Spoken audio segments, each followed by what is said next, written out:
Graças a Deus. Boa tarde, povo de Deus, a paz do Senhor Jesus, amém? Glória a Deus, que bênção, que presença maravilhosa que já está em nosso meio. Deus tem usado o teu povo, tem manifestado a sua graça, o seu amor.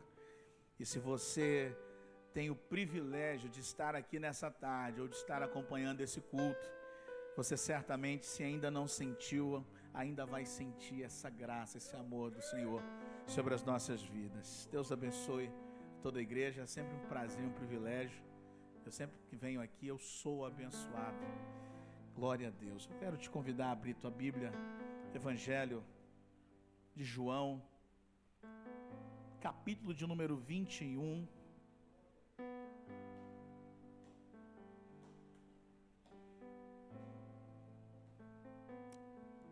Graças a Deus. Evangelho de João, capítulo de número 21.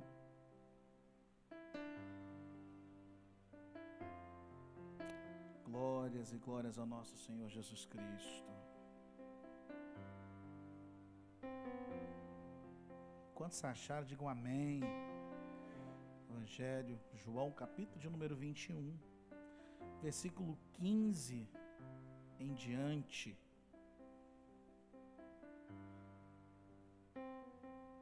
Diz assim o texto: E depois de terem jantado, disse Jesus a Simão Pedro: Simão, filho de Jonas, ama-me mais do que a estes? E ele respondeu: Sim, Senhor, tu sabes que te amo. Disse-lhe: Apacenta os meus cordeiros. Versículo 16. Tornou a dizer-lhe segunda vez: Simão, filho de Jonas, ama-me? Disse-lhe: Sim, Senhor, tu sabes que te amo. Disse-lhe: Apacenta as minhas ovelhas. Versículo 17. Disse-lhe pela terceira vez: Simão, filho de Jonas, ama-me? Simão entristeceu-se por lhe ter dito pela terceira vez: ama-me? E disse-lhe: Senhor, tu sabes tudo, tu sabes que eu te amo. Jesus disse-lhe: Apacenta as minhas ovelhas. Diga graças a Deus. Pode se assentar aí, em nome de Jesus. Glória a Deus. Deus abençoa. Pastor Cláudio Miro, obrigado. Amém. Aleluia. Queridos, quero meditar com você em todo esse capítulo 21. Queria poder ter lido todo o capítulo, mas é claro que a gente precisa usar o tempo da melhor forma. Então, você vai acompanhar comigo aí, se quiser manter tua Bíblia aberta, todo o capítulo 21. Essa história é maravilhosa, porque ela mostra uma das aparições de Jesus, logo após ele ter ressuscitado. Jesus já havia aparecido a Maria, Jesus já havia aparecido num jantar com os discípulos, Jesus já havia aparecido a Tomé e dito para ele: pode tocar minha mão, Tomé, veja se não sou eu mesmo. E dessa vez Jesus aparece aos discípulos, e os discípulos estão, ou pelo menos parte deles estão com Pedro.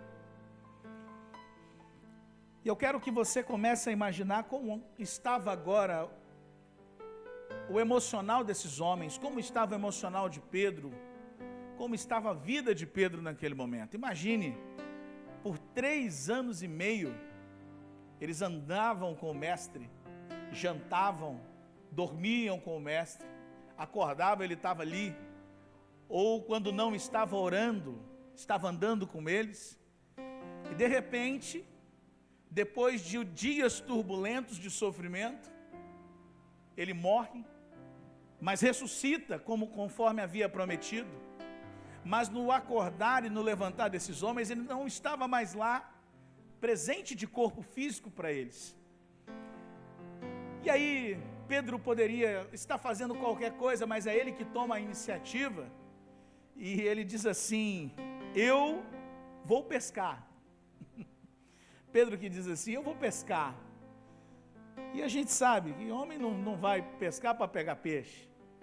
A gente pega a gente pega resto de coisa no mar, no fundo do rio, a gente pega pneu, pega resto de roupa, menos peixe.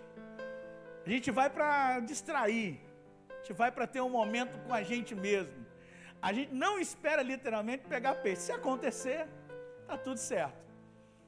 Pedro nesse dia ele diz, eu vou pescar. E os discípulos, uma parte dos que estavam ali, disseram, nós também vamos. Como quem diz, eu também estou precisando da mesma coisa que você está precisando. Pedro volta para o seu barco, para o seu antigo barco, para o antigo cais, onde trabalhou a sua vida inteira, e ao retornar, ele passa a noite em mar aberto, pescando, e aí você pode imaginar o que deve ter acontecido. É claro, ele não pegou absolutamente nada, né? E é maravilhoso porque dessa vez Jesus aparece a eles, Jesus aparece na praia. E quando ele aparece a esses homens estavam, a Bíblia, o capítulo vai dizer que eles estavam a cerca de 90 metros da beira, da areia. E esse homem estranho ali aparece e grita, tem alguma coisa para comer aí? E eles vão dizer assim, não tem nada para comer. Eles respondem, não tem nada para comer. Mas esse mesmo homem, sendo Jesus, no versículo 9 diz que logo que eles desceram para a terra, Jesus os convida, e quando eles chegam para comer com Jesus, já estava ali, já tinha brasa acesa, já tinha peixe e já tinha pão. Diga glória a Deus. Que maravilha. E é Jesus quem os alimenta mesmo sem ter pescado a noite inteira. Perceba, se no versículo 5 ele pergunta se eles têm algo para comer e eles dizem, não temos. Jesus no versículo 9 os convida a comer com ele, e ali já estava o peixe, o pão e a brasa acesa. Eu começo aqui aprendendo algo maravilhoso, porque Deus ele nunca vai te pedir algo que ele já não tenha, meu querido. Entenda que no reino tudo é do rei, tudo pertence ao rei. E a gente precisa aprender que quando ele nos pede algo, aquilo que está na sua mão, você sempre controla. Mas aquilo que está na mão de Deus, quem controla É por isso que quando ele te pedir algo para você, não tenha medo de abrir a sua mão, de obedecer, de liberar, porque toda vez que você retém algo que ele te pedir, você está obtendo o controle. Toda vez que você tiver o controle, aí é você que vai definir como que vai ser e o que vai acontecer. Mas quando a gente tem coragem, espiritualmente falando, de abrir mão de algo para Deus, no mundo espiritual, no reino de Deus, espiritualmente falando, você libera a tua mão, você libera a tua vida para receber algo que está na mão de Deus. Aleluia. Ele está nos ensinando algo muito maravilhoso aqui, e que quando você, aquele que manda, aquele que pede, é o mesmo Deus que provê. Diga comigo, eu abro mão para obedecer ao Senhor. Ele está nos ensinando que é Ele que manda, e quando Ele manda, Ele é o mesmo que provê. Abra mão, querido, entrega tudo que Ele estiver te pedindo nessa tarde, em nome de Jesus. É interessante porque os pescadores profissionais pescaram a noite inteira. Para pensar nisso. Você acha que Pedro não sabia onde que ele deveria ir? Você acha que ele não sabia como que ele deveria agir? Qual é o local que tem peixe? Qual é o local que não tem? Qual é a noite melhor para pescar? Qual é o dia melhor para pescar? E mesmo eles sabendo tudo, tendo todo conhecimento, a noite inteira pescando, não pegaram nenhum peixe. Agora aqui, sob a palavra de Jesus, com uma jogada de rede, a rede voltou cheia. Aleluia, aleluia. Diga comigo assim, não é na força, é na obediência, É interessante porque se você compara com Lucas capítulo 5, a primeira pesca maravilhosa, Pedro que toma a palavra para frente como sempre, quando Jesus diz assim, lance a rede novamente, da primeira vez, ele não sabia quem era, e ele diz assim, eu já pesquei e não peguei nada, mas segundo a tua palavra, eu vou lançar a rede novamente. Dessa vez, se você ler o capítulo 21, você vai ver que Pedro não questiona. Pedro simplesmente vai, Jesus diz, olha, joga do lado direito. Ele vai aonde ele estava, pertinho. Imagina, pertinho. Ele vai e joga a rede, e a rede vem cheia de peixe. Às vezes Deus quer que a gente faça menos e ore mais. Às vezes Deus quer que a gente use menos o nosso braço e obedeça mais. O segredo está na obediência da voz de Jesus, porque Ele sabe exatamente aonde o peixe está. Muitos de nós não vivemos algo a mais com Deus, porque não obedecemos a sua voz. Sabemos exatamente o que tem que fazer, a gente sabe o que tem que falar, a gente sabe como que tem que orar, mas a gente se fecha e diz, eu vou fazer do meu jeito, eu vou continuar na minha direção. E toda vez que você fizer isso, você está assumindo o controle, você está tirando o controle de Deus e assumindo o controle. Quando você assume o controle, querido, a gente não sabe do amanhã, a gente não sabe um minuto o que vai acontecer daqui a pouco, mas quando a gente confia no Senhor, quando você confiar em Jesus, naquilo que Jesus fala, Ele vai dizer para você exatamente o que você tem que fazer e como você tem que fazer. Eu quero te lembrar de Salmo, capítulo de número 20, versículo 7, que diz assim, uns confiam em carros, outros confiam em cavalos, mas eu confio no nome do Senhor, o nosso Deus.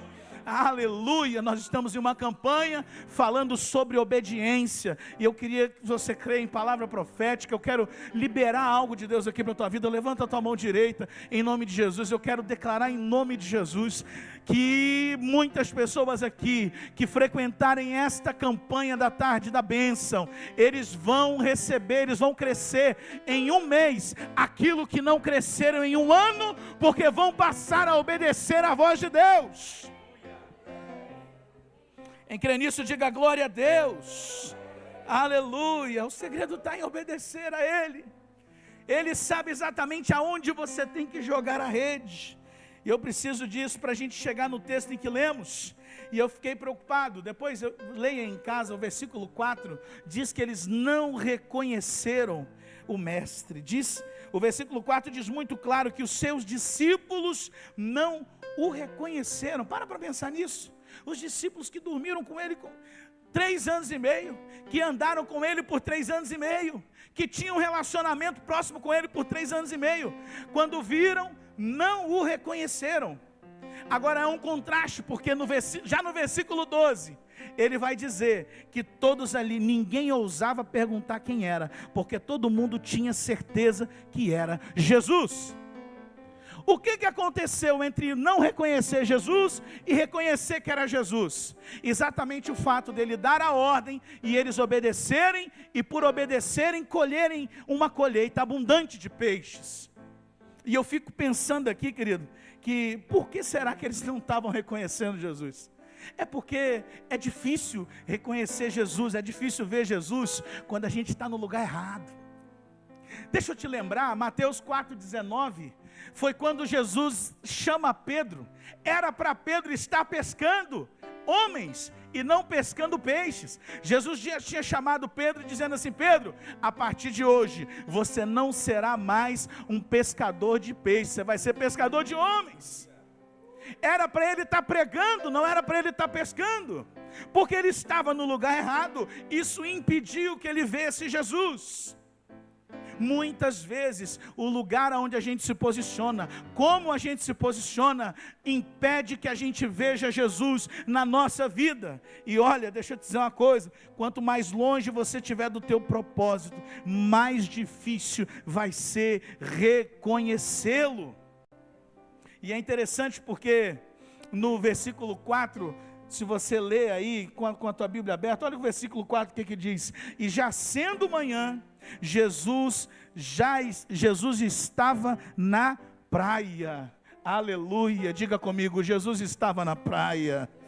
Aleluia. Tem um segredo aqui muito interessante, porque Você pode ir para longe. Pedro estava querendo pescar para distrair. Quem sabe ele não estava pensando em voltar para a antiga função. Quem sabe ele não estava pensando em fugir de tudo aquilo que Deus havia chamado ele para fazer através de Jesus. E quando ele chega lá, depois daquela noite que ele não teve sucesso na pescaria, Pedro encontra exatamente com quem? Com Jesus. Não importa para qual praia você for, ou para onde você vá, Jesus sempre estará lá.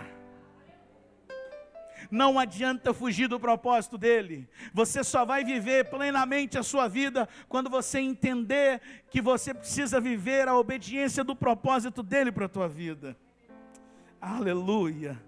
E é interessante porque do versículo 15 em diante, em que nós lemos, e aí eu começo aqui a falar do texto em que nós lemos.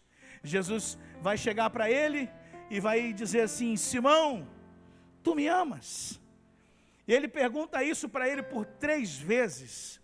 E aí muitos teólogos vão fazer muitas conotações, muitas colocações aqui. Por que 3 vezes? Por que não 2? Não é? Mas eu quero me ater àquilo que está explícito no texto. Se você reparar, Jesus não chama ele de Pedro, Jesus fala Simão. E o que tem de errado nisso? Se você ler a tua Bíblia, lá em João capítulo 1, versículo 42, você vai ver que Jesus havia mudado o nome dele. Jesus disse: olha, você é Simão, mas a partir de hoje você vai se chamar Cefas, que significa Pedro. Jesus havia mudado o nome dele de Simão para Pedro, mas quando ele encontra com Pedro pescando no lugar errado, na hora errada, e ele chama Pedro para uma conversa, ele diz: senta aqui, Pedro, vamos lanchar, vamos comer alguma coisa, deixa eu conversar com você.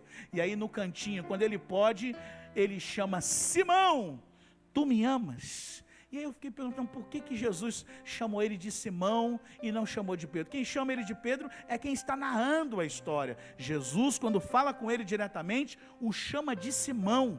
Eu perguntei por que Jesus, o Senhor, chama ele de Simão e não de Pedro. Veja, é simples, está explícito também no texto. É porque ele estava exatamente fazendo a antiga função que ele não era para estar fazendo mais. Ele está fazendo a atividade que ele fazia antes de conhecer a Jesus. Jesus havia chamado ele para uma vida extraordinária, mas ele estava vivendo uma vida simples. Ele queria voltar para o normal. Ele não queria mais viver aquele sobrenatural. Agora presta atenção, querido. Vamos fazer uma comparação aqui e você vai entender o que eu estou falando. Pedro, enquanto pescador, 2 vezes, 0 peixes, zero sucesso. Agora, para comparar, porque algum tempo depois, quando ele é usado pelo Espírito Santo, Pedro, pregador, o que Pedro faz na primeira mensagem? 3.000 almas se rendem ao Senhor. Pedro pregando, 3.000 almas se rendendo ao Senhor. Pedro pescando nada. Agora, quando ele está fazendo aquilo que ele de fato havia sido preparado para fazer. Se você ler Atos capítulo de número 3, versículo 6, você vai ver que ele passava e até a sombra dele curava. E ele disse assim: olha, eu não tenho ouro nem prata. Ele diz para os homens: mas o que tenho te dou. Levanta e anda em nome de Jesus. E aqueles homens se levantam. Há um grande poder quando você se coloca dentro do propósito daquilo que Deus tem te chamado. Agora repara isso, que você vai perceber que eles estão próximos de uma fogueira. E eu me lembro porque esse discípulo aqui, dentre todos os discípulos erraram, tiveram seus momentos de queda, todos os discípulos tiveram seus momentos de crise, mas esse foi o único que disse assim: não, Senhor, eu morreria por ti. Se o Senhor, eu não vou deixar te levarem, eu morro pelo Senhor, eu não vou te negar nunca.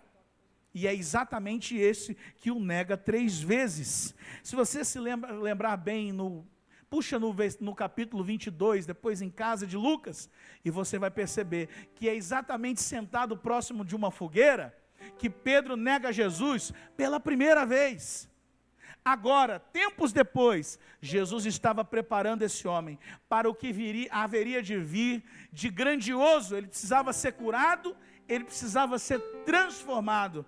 E o que acontece? Jesus está novamente assentado com ele, do lado de uma fogueira, perguntando para ele: Pedro, Simão, tu me amas? Apacenta as minhas ovelhas. E chega um momento que ele chora, querido, ele fica entristecido, e eu imagino que é nesse momento que a ficha cai. Opa, ele está me chamando de Simão, mas ele tinha mudado o meu nome para Pedro. Será que eu estou sendo Simão da minha antiga vida? Ou eu estou sendo Pedro, que é discípulo dele? Havia uma transformação que precisava acontecer, e Jesus, talvez, quem sabe naquele momento, leva ele próximo do lugar onde ele havia sido ferido, do lugar onde ele havia chorado amargamente por ter negado Jesus. E ao levá-lo nesse lugar, Jesus o guia para ser curado. Deixa eu dizer algo para você, muitas vezes Jesus vai te conduzir a lugares que você foi ferido, a lugares aonde você pode ter sido machucado, lugares que porventura te jogaram para baixo, ou situações da sua vida que vão te diminuir. Jesus pode te conduzir até lá, para te curar novamente, para te levantar novamente, para mostrar o quanto Ele é grande na sua vida. Jesus não podia desistir de Pedro. Sabe por que ele não podia desistir de Pedro? Porque toda vez que ele olhava para Pedro, aquele Pedro que estava fugindo, o Pedro que queria pescar ao invés de pregar, o Pedro que estava longe do propósito, quando ele olhava para Pedro, ele enxergava as 3.000 almas que haveriam de se converter pela sua pregação. Ele não podia desistir de Pedro, porque quando ele olha para ele, ele enxerga aqueles coxos que seriam curados, os milagres que aconteceriam. Quando Jesus olha para você, com todos os defeitos, com tudo aquilo que a gente tem, com os nossos pecados, com as nossas falhas, Ele vai olhar para nós, e pode ser que você queira correr, você quer fugir, mas quando Ele olha para você, Ele vê as vidas que serão alcançadas através de você, as mensagens que você ainda vai pregar, que ainda vai curar outras pessoas, a orações que você vai fazer, que libertará ainda outras pessoas através da sua vida. Aleluia! Oh, glória a Deus. Deus tem nos chamado para um novo nível. Jesus estava mostrando para Pedro, sabe o quê? Pedro, eu quero te mostrar o que você vai ser. Você também, quando ordenar, eles vão fazer uma grande pescaria. Se você obedecer a minha voz, você vai aonde eu fui também, Pedro. Deus quer nos levar a um novo nível de relacionamento com Ele, mas não dá para fazer isso no lugar errado, não dá para fazer isso fugindo, não dá para fazer isso onde Deus não te chamou para você estar. Não fuja do propósito, não fuja da onde Deus te chamou, volta hoje para o lugar onde Ele quer você. O lugar onde você confronta o pecado, o lugar onde você nega o teu passado, o lugar onde você diz: eu não sou mais Simão, agora eu sou Pedro, eu sou discípulo. O que é que você era antes de Jesus? O que é que você era antes de encontrar com Jesus? Quem era você antes de ter um encontro com Ele? Quem sabe você era alguém que estava perdido, que estava com um caso que era para a morte. Quem sabe você não foi prometido para não prosperar, foi amaldiçoado, dizendo: não vai dar em nada, isso aí nunca vai ser ninguém, os negócios não vão dar certo, não vai prosperar. Quem era você antes de Jesus, querido? Quem é você depois de Jesus? Porque depois de Jesus, Ele vai fazendo uma grande obra na sua vida e vai te usar para alcançar muitas pessoas. Aleluia. Você me ama, Pedro? Então faz o que eu te peço. Você me ama, Pedro? Então saia da zona de conforto e vá para a zona de confronto, Pedro. Queridos, a igreja vive um momento que não é tempo mais de correr. Não dá mais para viver mais ou menos no Evangelho. Não dá mais para estar em cima do muro no Evangelho. Nós vivemos em um tempo que a gente precisa partir para cima, um tempo que a gente precisa posicionar nossa fé, um tempo onde a gente precisa se posicionar em oração, um tempo onde a gente precisa voltar às raízes da igreja. E quais eram as raízes da igreja? Simplesmente a vida como Evangelho e uma vida de oração. Aí você pode dizer para mim: Pedro estava errado de estar pescando. Não, ele poderia pescar, mas ele tinha que pregar ao mesmo tempo que estava pescando. Ele tinha que ganhar vidas ao mesmo tempo que estava pescando. E esse é o nosso problema. Às vezes a gente acha que ou eu pesco ou eu prego. Não, não é isso. Você pode pescar e pode pregar. Você pode ser uma grande arma de Deus no local onde você foi plantado. Você não precisa sair do teu serviço para pregar o evangelho. Você pode pregar com as suas atitudes. Você pode pregar com as suas ações o evangelho lá. Você não precisa, querido, às vezes que outro venha de fora para pregar para a tua família. É a você que Deus quer usar para fazer uma grande coisa lá. O problema dos crentes de hoje é que a gente tem medo. Se alguém fala que está com dor de cabeça perto da gente, a gente já logo dá um remédio. Não tenha medo, estenda a mão, ore pela cura em nome de Jesus. E quando você orar e tiver fé para isso, Deus vai curar. A questão é que quando Jesus chama ele de Simão, Jesus está confrontando ele. Se você está onde você não tem que estar, você é o antigo homem. Mas se hoje você tiver coragem de romper com o antigo homem, você vai sair. Você entrou aqui Simão e você vai sair daqui o Pedro. Quem é o Pedro? Apóstolo do Senhor, poderoso nas Escrituras, cheio do Espírito Santo, orava e a enfermidade saía, expulsava e o demônio ia embora. E a gente acha que vai mudar, que a partir de certo momento da nossa vida na fé, vai acontecer alguém vai tocar com uma varinha mágica e você nunca mais vai voltar a ser quem era. Não, querido. Todos os dias que Pedro se levantava, ele tinha opção. Eu posso ser o Simão, ou eu posso ser o Pedro. Eu posso ser aquele que fugiu para ir pescar e não estava dando em nada. Ou eu posso ser imitador do meu mestre. Eu posso ser um discípulo de verdade. E como ele operava milagres, eu também posso operar. Todos os dias Pedro se levantava com essa opção. E nós também todos os dias nos levantamos com essa opção. Você pode ser o mesmo crente de sempre. Você pode sair daqui hoje como se tivesse vindo para uma reunião comum, para uma tarde da bênção comum, porque você veio, às vezes não tinha outro lugar para ir, ou veio pelo costume, ou veio porque alguém convidou. Ou você pode sair daqui hoje como um discípulo do Senhor Jesus, com fé, com autoridade, crendo naquilo que Deus pode fazer na tua vida. É tempo da gente tomar posse dessa autoridade. É tempo de vivermos essa autoridade. É tempo da gente ir para cima, queridos. Eu vi aqui, quando a nossa irmã Simone veio e nos exortou pelo Espírito Santo a cantarmos com mais fé, cantarmos com autoridade aquilo que estávamos cantando. É sobre isso, querido. É sobre se levantar com fé, crendo naquilo que você está pregando. Chega de só ouvir falar daquilo que ele pode fazer. Chega de só ouvir falar o que ele fez na vida do fulano, o que ele fez na vida do irmão. Ele abriu aquela porta, o irmão orou e ele operou um milagre lá naquela vida. O irmão fez isso e aquilo e o Senhor operou algo poderoso. Chega de ouvir de outras pessoas. O Senhor, Ele quer fazer na sua vida, criar as suas próprias experiências poderosas com Ele. Eu estava em casa outro dia, sobre essa questão de orar. Minha filha estava com dor de cabeça, dorzinha de cabeça, e eu coloco em prática aquilo que eu prego. Eu falei para ela: eu posso orar por você? Ela disse: pode. É claro que eu peguei o remédio, mas antes de dar o remédio eu orei para ela primeiro. Aí depois eu dei o remédio. Ela falou amém, concordou, creu que na cura do Senhor. Ela dormiu, quando acordou, ela já estava sem a dor de cabeça. Quem curou? O remédio ou a minha fé? A minha fé, irmão. Deus usou a minha fé através do remédio para curar ela. Creia. Estenda a mão, querido. Eu queria que você estivesse de pé em nome de Jesus. Aleluia. Aleluia. Eu quero orar aqui por você e ministrar essa palavra sobre a tua vida. Jesus está aqui. Jesus está aqui. Quando Pedro chega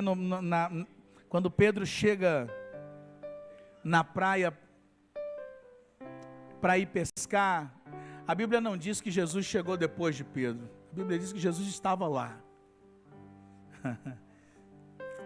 E eu creio que se ele tivesse corrido para outro lugar, Jesus também estaria lá. Jesus apareceria. Porque não é sobre aonde Pedro estaria, é sobre onde ele está, é sobre onde Jesus está. E Jesus está aqui. E Ele também está na tua casa agora.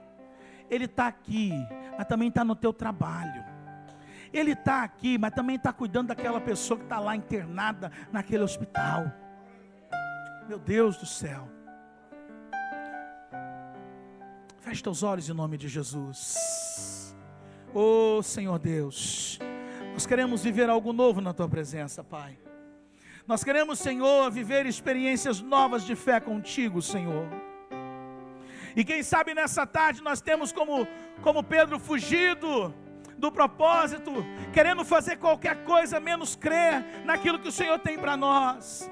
Ó Senhor, mas nós hoje abandonamos os barcos, nós abandonamos as redes, Senhor, e nós não olharemos mais para trás, porque vamos crer no propósito que o Senhor tem para a Tua igreja, no propósito que o Senhor tem para as nossas vidas. Nós queremos obedecer a Tua voz, quando o Senhor mandar lançar a rede, ó Deus. E queremos, ó Pai, ver os frutos dos milagres acontecendo. Oh, querido, feche teus olhos aí, de olhos fechados, como você está. Eu deixo o Espírito Santo passar em nosso meio. Eu quero orar agora por você, eu quero orar pela tua vida. Eu quero orar para que você use a autoridade que o Espírito Santo tem derramado sobre a sua vida. Marcos 16 diz que no nome dele você faria grandes coisas, milagres. Olha, pessoas seriam curadas, enfermos seriam curados, Satanás teria que sair, e eu creio nisso agora, em nome de Jesus. Qual é o problema? Qual é o problema? Aonde está a causa? Qual é a necessidade que você tem diante de Jesus hoje? O que é que está te impedindo, de fato, de ir avante e pregar, de ir avante e viver aquilo que o Senhor tem para viver, para que você viva? Eu quero orar para que essa barreira caia hoje, em nome de Jesus. Eu quero orar para que o Senhor libere o caminho, para que Ele possa te usar poderosamente nessa terra. Feche teus olhos aí. Deixa eu fazer essa oração antes de passar essa palavra, em nome de Jesus. Oh Espírito Santo de Deus, Tua palavra diz, Senhor, que os sinais seguirão aos que creem, que em Teu nome, Senhor, expulsaremos demônios, falaríamos novas línguas, se beber alguma coisa mortífera não faria dano, colocaríamos a mão sobre enfermos e os curaríamos, Senhor. Nós cremos no Teu poder, nós cremos, Senhor, naquilo que o Senhor pode fazer nas nossas vidas. E eu oro agora, Senhor, eu não sei qual é a barreira, eu não sei qual é o impedimento, Pai, eu não sei o que tem impedido, qual é a rede que eles têm recorrido, qual é o barco que eles têm recorrido para fugir do Teu propósito. Oh Espírito Santo de Deus, leva-nos hoje ao centro da Tua vontade, leva-nos hoje, Senhor, ao centro do Teu querer, leva-nos hoje, Senhor, a sermos um novo homem, uma nova mulher. Oh, não queremos ser quem éramos antes, ó Deus, não queremos de maneira alguma olhar para trás, mas nós cremos que se Te ouvirmos e obedecermos, o Senhor tem algo novo sobre a Tua vida. Faz uma obra nova em nome de Jesus. Aleluia, aplauda o Senhor Jesus.